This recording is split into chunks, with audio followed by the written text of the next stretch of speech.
Welcome back, everybody. DJ Vic Vapor with you again. Lesson 8, Tutorial 8, Advanced Simpler Sampler Tips.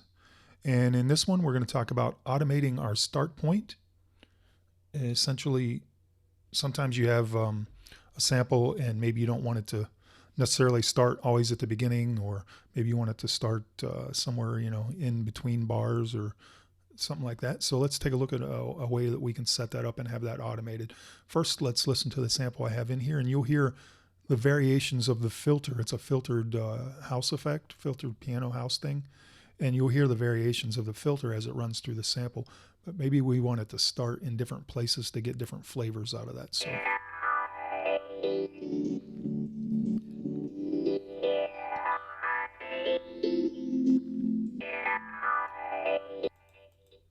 all right, so let's take a look at a way to, manipulate that a little bit here.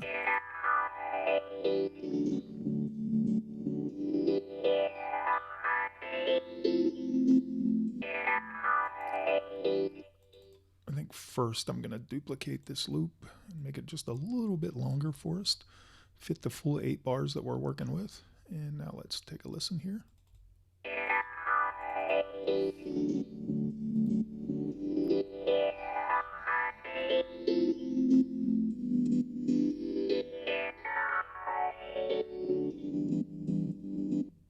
So some nice filtering textures throughout that sample. But what if I want to start the sample, say, at the 4th bar? Well, you've got some options down here. You've got the start percentage. And initially you think, wow, that's going to be a little tricky. It's a percentage. But it's not as difficult as you think. If you grab it and start moving around, you can see that move to whatever position you want, but it looks like it's going to be hard to dial it in and get exactly what you want. And it's really not.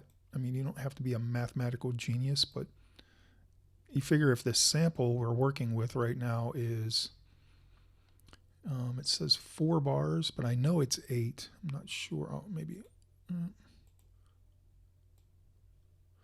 Oh, I'm not sure why it's showing 4 there when we know it's an 8-bar loop.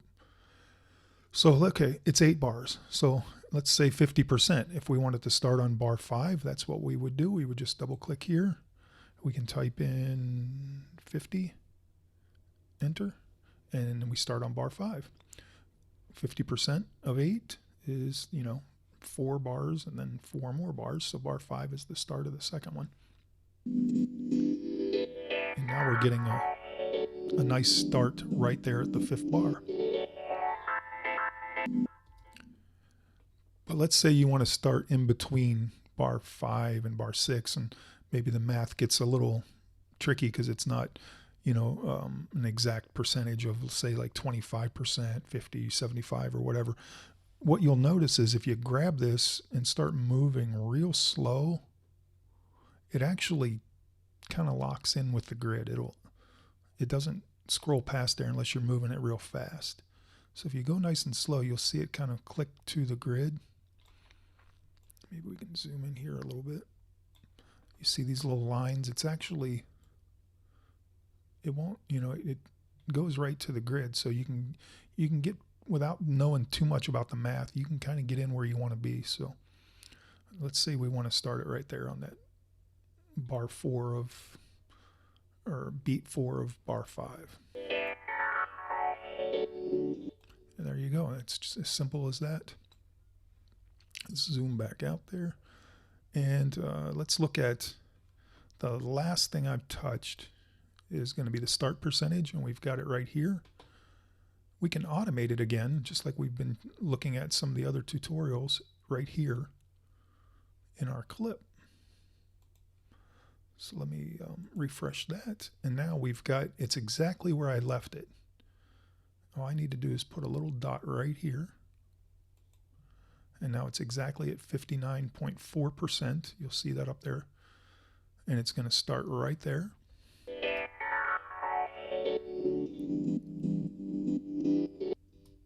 So now all I got to do is, I can minimize that, is I can just make a duplicate of this by simply Alt, drag, drop. Now I've got another sample here, and let's say on this one, let's say we'll go, I'm just guessing, you can go back to the sample and look and dial it in exactly, but let's say we'll go to 28.3. Let's hear what that sounds like. And let's do one more. Let's duplicate it down, Alt drop, Alt drag drop, and on this one we'll just go 0, like right to the front. All right, so now we've got 3 variations and 3 clips, all starting in different places on our sample.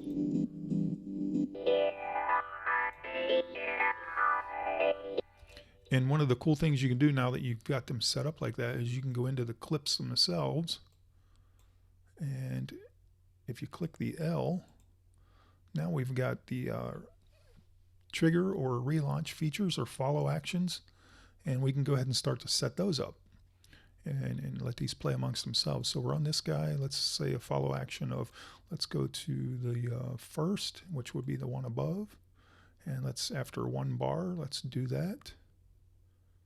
And I'm gonna select legato, because that means each time it changes, if it changes before it cycles through, it's going to change in the right spot of the loop. So let me give you an example. Like, say this one's starting here on 2, and it's playing, and then let's say it switches real quick on 4. Well, the next loop or the next one will pick up right where that one left off. That's the idea behind having it in legato mode. So let me go to this guy here and create a follow action. And let's say something a little crazy, 0, let's put like 2 there, and let's say next. So this guy will push this one on the bottom pushes the top one, and the top one will go with 2 bars, and we'll say next. Legato, legato, and let's see what we've got.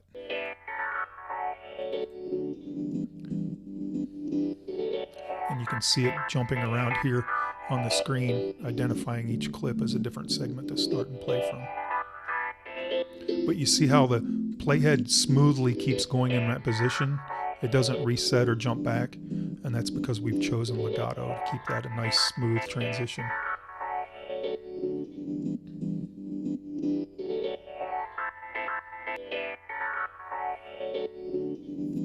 So there you go. That's automating start points using clips in the sampler.